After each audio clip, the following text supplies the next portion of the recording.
EZE-ANA Ugochi tubelu. Welcome, man, oraifite. Igade.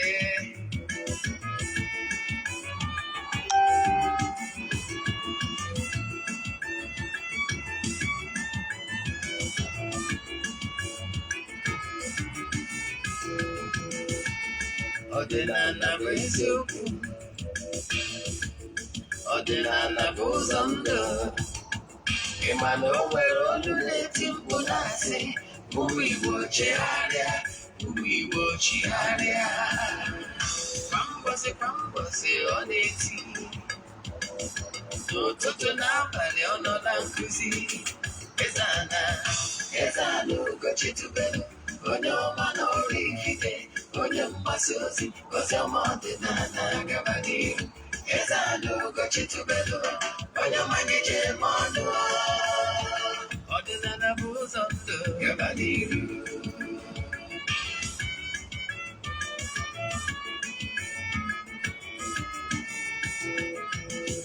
EZE-ANA Ugochi tubelu, onye ọma na oraifite, onye mgbasa ozi, ozi ọma ọdịnala gaba n'ihu. EZE-ANA Ugochi tubelu, onye ọmanye jem ọnụ. Ọdịnala bụ ụzọ ndụ gaba n'ihu. EZE-ANA ga-adị, Ugochi tubelu ga-adị, Ugochi tubelu temple ọ ya adị. Maka na eziokwu anwa chacha, ndị oge erighị anyị front and back, ndị oche eri anyị front and back.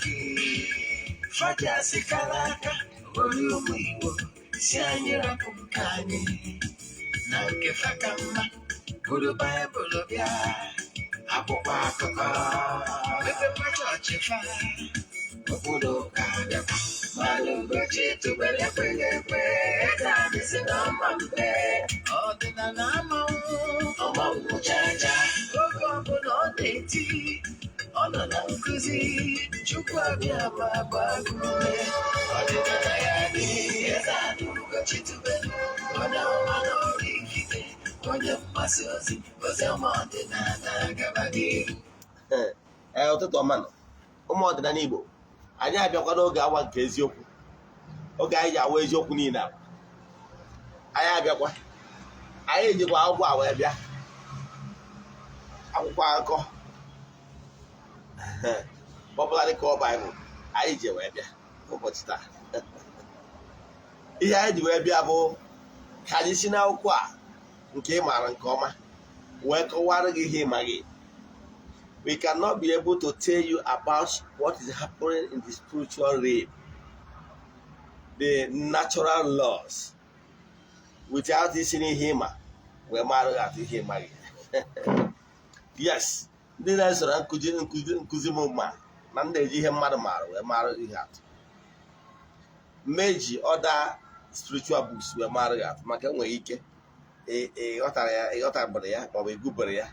So I were na amara ya atọ mba agaba. So echefukwara n'ọdịnala Igbo enweghị akwụkwọ dị iche iche. It will interest you to know na enwelu an altar, yes, n'ala Igbo ehibere akpọrọ African traditional religion, ATR. Yes, it's an altar. Yes, I'm a member of African traditional religion. Yes. So I nwekwara akwụkwọ nsọ akpọrọ Holy Incoming. Ọkwa akwụkwọ kọwara in details stories ị kwesịrị iji na ya wee mụta ihe with African sense. Yes, etu aka ọ dị okpukpere niile nwere their own spiritual books. Mana achọrọ m ka isi na nke a maka na ama na 90% of my audience have passed through this book called Bible. E nwere other holy books. Yes, It will test you to know about the Buddha, and the rest of them. No need of mentioning names. But all these altars have books, their own books. So many of them water. Oh, ihe niile kwesịrị ịma gbasara altar, and why you should have an altar that speaks for you. A sị na tata bụ orie ga-eritere anyị ihe ọma ma ripụrụ anyị ihe ọjọọ. Aka bụkwa onye nke gị Ogbuefi EZE-ANA Ugochi tubelu na oraifite na Anambra steeti. Abụ m onye isi nchụaja na Ugochi tubelu ọdịnala temple. Anyị na-agba afa mmiri emi rụkwazi ọrụ mmụọ dị iche iche. Abụkwazị m onye isi nchụaja na ọdịnala restoration prayer ministry. Ọ ngalaba na-afụ maka ikwubi okwu, ngalaba anyị ji ekwubi okwu n'isi friends of the temple and our fans all over the globe. Nke a na-abịazi every Monday and Wednesday. Ọ ụbọchị anyị ji ekwubiri ndị mmadụ okwu all over the globe. And anyị kwuru n'ọrụ mmụọ anyị na-alụ na aja anyị na-achụ na-enwero distance abụrụ ebara ya. You can hook up, you can join us from anywhere around the globe. So you can join us. I'm onye mgbasa ozi ọdịnala Igbo. My mission is to help people live better life. I'm onye isi oche n'oge awa nke eziokwu. Akwụgoro gị isiokwu anyị ji bịa.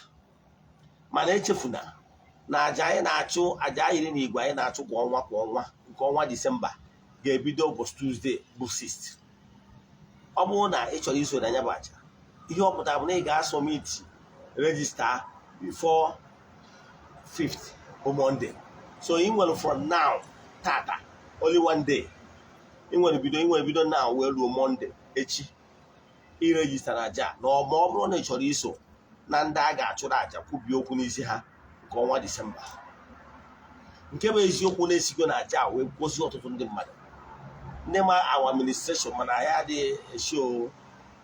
adịghị show testimonies ma ọ bụ show ihu ọrụ anyị.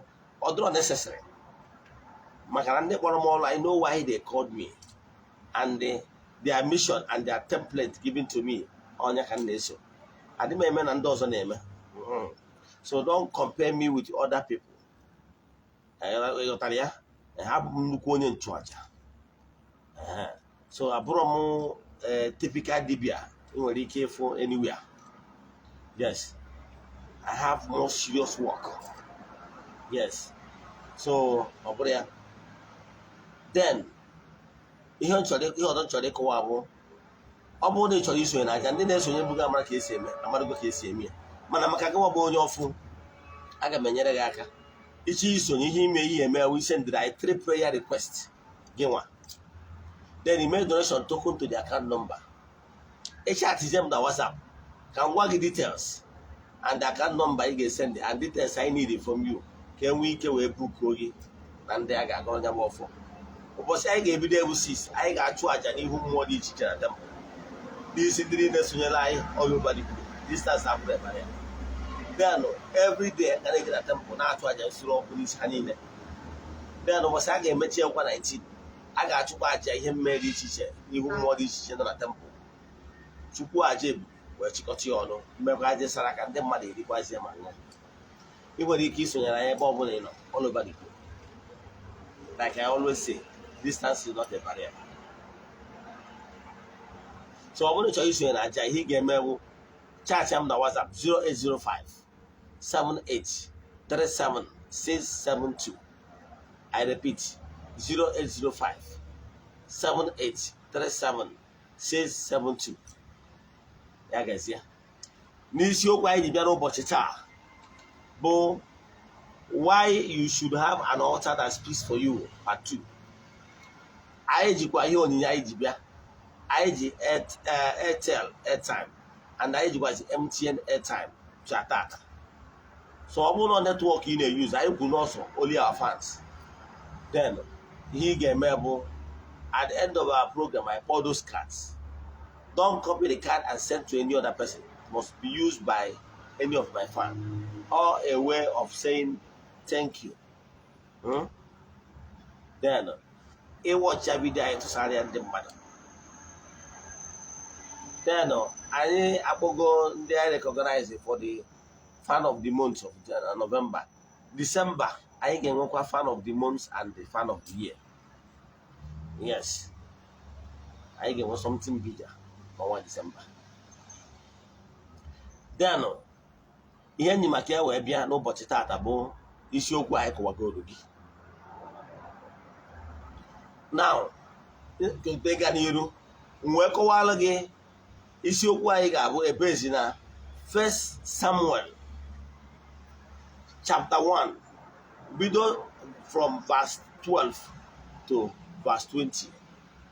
Ebe a ka anyị chọrọ ka anyị focus on, for you to understand the importance of an altar speaking to you. When I talk about gịnị bụ an altar? Every altar nwere ntọala, nwere the foundation, and every altar nwere representative. Mana ana m achọ ịkọwalụ gị na any altar na ọdịnala altar remain the best altar for you as a son of Africa. Ordinary altar, because ordinary altar is an altar laid foundation with nature. Yes, it's an ordinary foundation was laid with nature and with natural rules. Now about ordinary altar. And was in the teacher. Now man each altar.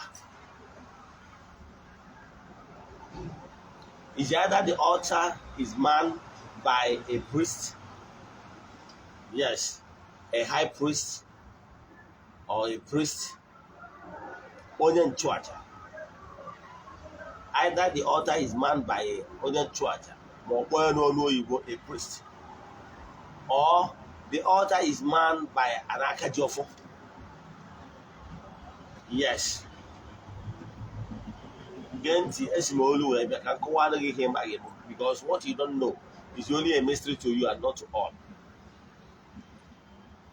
You must have an altar that speaks for you. Because altar versus altar. Let me explain. If you have an altar that speaks for you, even if there is any negative altar anywhere under the globe trying to hypnotize you, to manipulate you, the altar that speaks for you will defend you, will come to your aid. In the world we are living, don't live a world of assumption. In the world we are living, you must have an altar that speaks for you. If not, forget it. In this world we are living, an altar will always be there to back you up. I will cite some examples where altar manned by different people speaks for you. So you must have an altar. And when altar, stand a religion teacher all over the globe.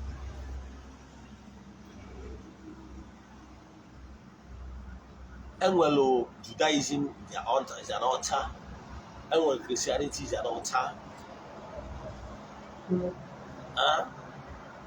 Buddha is an altar, and so many and so many and so many and so forth. Yes, they are all altars. I don't want to mention many.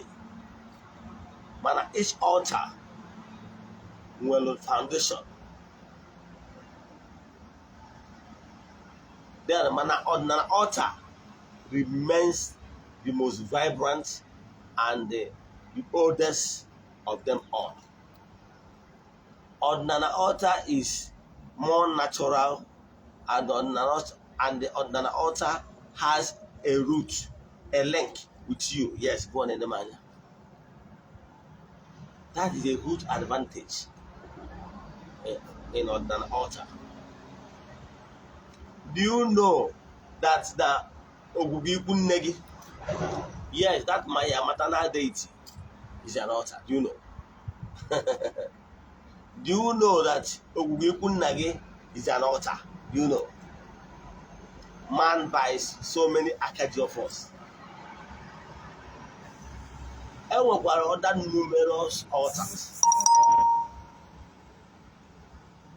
Depending na Olua Bologna in any given time. Manacholo can well this Bible altar. Abolu Shiloh. Yes, Shiloh, Wafia. Is an temple. Ekuna first Samuel, chapter 1, from chapter 12, from verse 12 to verse 20. Okola akụkọ gbasara onye a na-akpọ Ebio na Mbidia na chapter 1 ya. Ọkọwara gbasara ezinụlọ onye a na-akpọ Elkana. Gwagwaje na Elkana nụrụ nwaanyị na nwaanyị nke mbụ ya mụtara ụmụazị ma nwoke ma nwaanyị. Na Elkana wụkara onye nchụaja ka ọ bụ. Mana Elkana nwere nwaanyị nke bụ ọnụ akpọrọ Hana. Hana abụ onye ọfụ n'anya nke ukwuu. Ọ bụ obi dị ka ọ bụ. Mana a na-amụtara nwa. O wee bụrụ na ọ na-abụ every year ha na-ejebe njem okwukwe, that is visiting the temple. Don't forget, ọ bụrụ na ị nọ na Nigeria, you should create time to visit any altar that you have linked with. You must have an altar that speaks for you. Ndị Igbo na-atụkwa onye si na onye alachara ọnụ ụgụrụ alacharịa. Ndị Igbo na-atụ n'isi na-ejiri ọnwa adịbe eme mgbọrọ. If you have link with your root, ama ejighị ime ife a na-eme maka na ebe a na-eji eteka. Pay attention to the spiritual altar. You must have spiritual altar. I have told you how to erect your own personal altar. Those are small personal altar that you can have in your own flat. When I was in India, people do erect small altars even in their various homes and even in their various shops, their business centers. Go to some Indian companies in Nigeria. Go to manager's office and rest of them, you will see where they erect at their altar. They don't joke with their altar. Indians, they joke with their altar. It's only we Africans, when they are not proud of our own altar. I won't get to yes, we raise an altar. Then, the thing is major altar called the effective. Then my YouTube channel, how to erect your altar. Then those are smaller altars that will anchor with that bigger altar where that speaks to you, that bigger altar that speaks for you. Ogabo altar in a jatuaja from time to time. Yes. For that altar to remain active, it must be an altar that they normally visit at least per annum, once in a year. Unless it does not maybe in Obodo Ibo, in one of the past, it cannot be coming home and going back. But once you are close by, you can really visit your altar. Yes, altar that speaks for you at least once in a year. Keep more than altar. Sorry.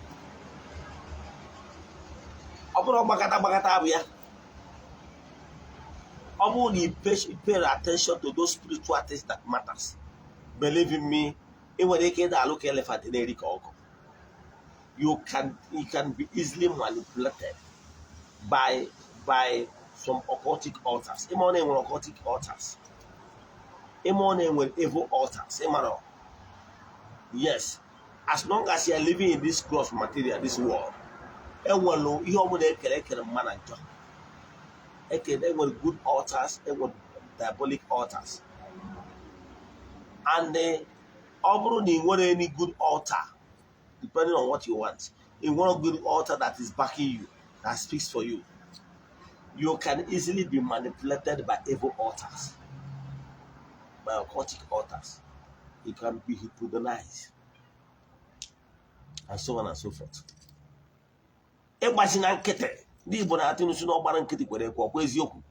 Yes, why always keeping quiet? And then that is lazy man attitude. Easily giving up. No great mind give up easily. Even if you don't have physical altar in your homes, but some people are always lazy. You are broke. You want to get your church. You can't make your spiritual exercise. You are squatting with people. You cannot even erect your own private altars because you are squatting with somebody. Then creating time for you, for yourself, facing the east, to observe 5, 10, 15, 20 minutes of spiritual exercise. Because during your spiritual exercise, you will activate their inner strength, inner power, to anchor with that your altar that speaks for you. So that the blessings from the altar will reach you, no matter the distance. I can tell you. Do you know? Let me tell you the power of mind. Some people can go to diabolic altar, do one or two, hypnotize you, and cast it. Or when you get that evil altar is to chain you, to mess up your stays in abroad. And somewhere, maybe in the village, we cast that spell, and that spell will follow you, will trace you to Munich, to wherever, to Spain, to those countries you are staying. Yes, to Istanbul, we trace you to that place. And the whole spell will have effect on you. The same way, blessing will still locate you. Yes, it's the same process. Depends on altar that speaks for you. If the altar that speaks for you is positive, positivity will locate you. If it's negativity, negativity will locate you. But stop folding your arms or pretending that nothing is wrong, where you know that things are not normal. You must ensure that you have altar that speaks for you. Positive altar if you have positive mindset. But whether an altar will be speaking for you for your well-being, very important. The Elkanah and his wife normally visit their altar, where they normally, that altar that speaks for them. It's called Shiloh in the temple. You just go out the ancient book, say, now they visit annually, at least. Now this particular year, have visited.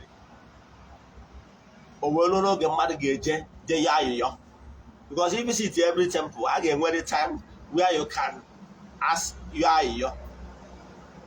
Yes, no go to the temple. I will altar. I will altar then a garden of angels. I will open the chair. Then I will in the temple. These are areas where you can go and pray without anybody distracting you. Now, all the visits that happen. Now that altar, Shiloh, but the high priest notice Anna. When Anna na Momo, he couldn't even know what exactly Anna is saying. When I got Anna, was see Anna, it is shown over my king. Anna was see Anna move one of my young. Come on, there to see the Anobi. Kaja watching it. Was oh, if that is the case, go in peace. May God Almighty grant your heart desires. When you're at the end, we make all, but tell us, Yaka, and away dime. We're more one about Samuel. On your why you touch Punai. Yotaria, or more Samuel. Samuel, I'm a colloquial. Sin or Brune, any one. na ya ewerekwa nwa wee dedicate to the service of the Most High. Mgbe nwa tolitere, nwaanyị ame gịnị keepkwa promise ya wee dute Samuel n'ụlọ ụka na temple ka ọ bụrụkwa onye nchụaja, ewezụkwa ya n'usoro onye nchụaja. Onye zụrụ ya dị mentor, onye mentor ya bụ Eli. Ịghọtara ya?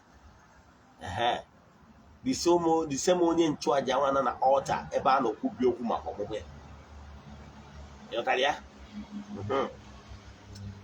Ịfụrụ ka ha si wee jee ije okwukwe n'agbanyeghị na di ya bụ onye nchụaja, mana o jelo na that particular altar na-ekwuru ha. Nnukwu onye nchụaja n'ebe a wee kwubie okwu n'aha mmụọ eji wee wube ya bụ altar, n'aha Chukwu Okike. Ha wee nwee ọsụsa n'ihe bụ mkpa.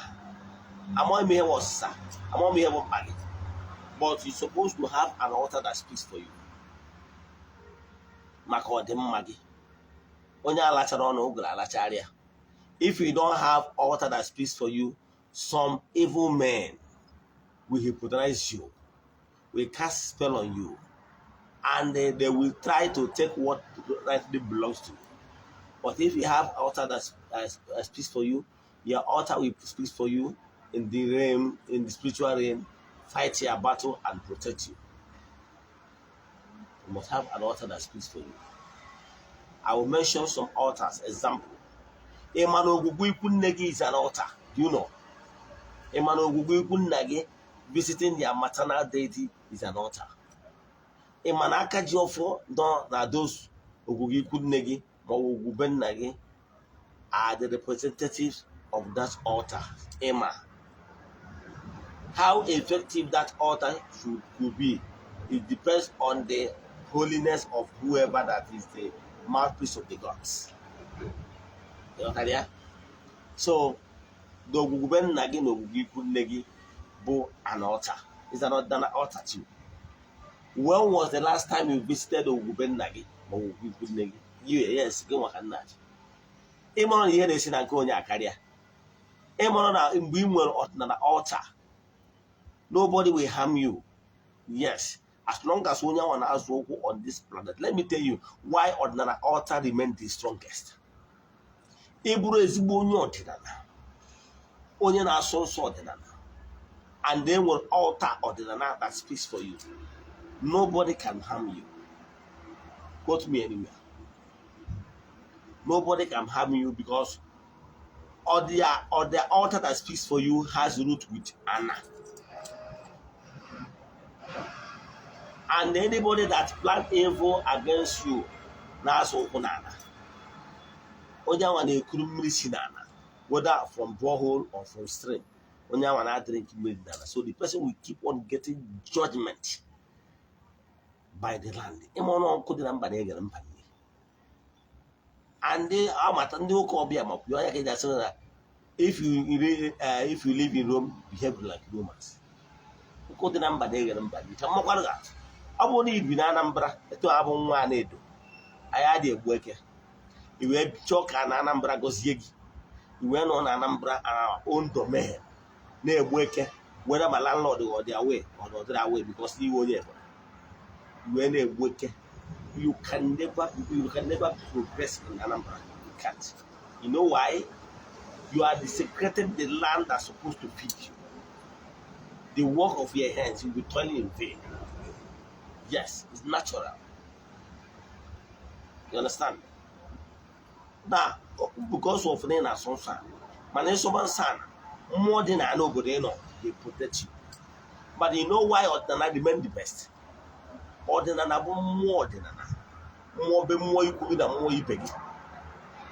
Ordinary a temple that has root with Africa. The foundation is Africa. We always protect you. Do you know why those foreign gods, but they are the Christian altar, cannot protect you into it? You know why? One of the two John work Christians. Yes, some Christians have not visited their paternal homes for years. You know why? Hana told you na gebuha. Makana Hama na their foreign gods the altar they worship in the name of Jesus cannot protect them in total. Therefore, they will look for other remedies, or they will avoid going home at all. You know why? The altar that speaks for you is foreign altar, cannot give you 100% protection. The same thing with other people that worship foreign gods. Imaranya, the man na wori hedika. Magana no chọ ife niile ọ na-ebu dọ ki obi. Nwere mmụọ bụ na ya na mmụọ dị be nna, ma mmụọ dị be nne, mmụọ dị na Africa na America. Yes. Nkụ dị na mba na-egere mba nne. Mmụọ dị na Africa is the strongest because nwere mmụọ bụ na isi esi wute with foreign gods ga-abịa no the throne of mmụọ dị na Africa. So mmụọ Africa ka mmadụ ga-atụ. Ọ bụrụ na ịbụ onye nwere temple you belong that speaks for you in Africa. Yes. Whether it's from your paternal side or from maternal side or any other altar, strong altar that speaks for you. The altar you normally offer sacrifice to. Then no person can go to another negative altar. Maybe negative altar anywhere, because any altar that is support evil is negative, whether it's in Nigeria or foreign. So no negative altar will harm you. You know why? Because you go and that sacrifice on a to those negative altar can we harm you want to make the blood sacrifice by a positive altar for protection. So my work. It all against those negative altar hypothesize against you will walk more than one altar in a church. Yes, okay, what is that altar in a church for protection? Macanobu no one altar in a church for protection. Then I just charge the negative altar. If you are not properly guided, it can hypnotize you. So learn today the importance of having an altar that speaks for you. If you cannot go to your paternal altar or your maternal altar because of one reason or another, any temple you belong to, maybe if you belong to go to another temple, from our altar we can invite those maternal and paternal deities and spirits and offer sacrifice to them on your behalf.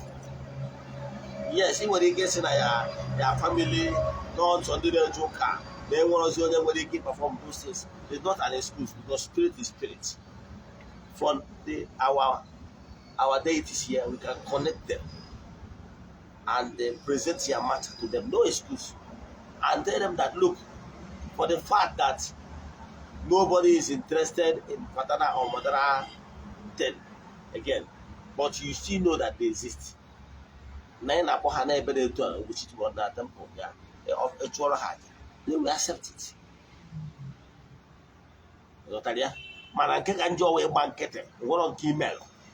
No altar speaks for you. Then all Yaman and the Madagan on Yaman and the Madagan body the Gago. On Yaman and the Madagan Megan Cabo. You want to send the message in the WhatsApp 0805 78 37 672. I repeat 0805 78 37 672. Kai was your card age Macao. You saw your Guarani, Roga one case Yoku, Echinine one day by 9 a.m. Kai be at Airtel 1975 12 94 37 01 75 25. Let me call again 1975 12 94 37 01 75 25. Let me call for the last time 1975 12 94 37 01 75 25. For Glow, 32 77 87 04 86 81 644. Again, 32 77 87 04 86 81 644. Let me call for the last time. 32 77 87 04 86 81 644. Inweta card there indicates any inweta card, and it's only for our fans only. N'aha Chukwu Okike nke pụrụ ime ihe niile, ekwubie m okwu n'isi ndị niile all over the world, our fans, ndị niile na-esonyere anyị na aja anyị na-achụ n'ụbọchị taa, ndị niile enwere altar that speaks for them. I pray in the name of the Most High, the Creator of the whole universe, let those people be protected. Those people that are being monitored or manipulated from evil altar, let them receive help. Let them be liberated. And let them be awakened so that they will be able to do the right thing for their well-being. N'aha Chukwu Okike nke pụrụ ime ihe niile, onye ike niile si n'aka ya bịa.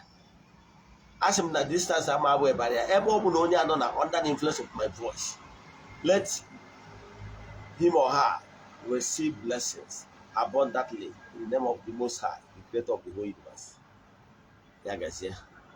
Therefore,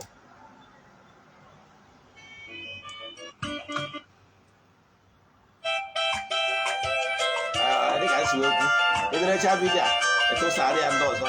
Ọ ga-adịkwa ụdị oge a echi niile bụ Monday by 9 a.m.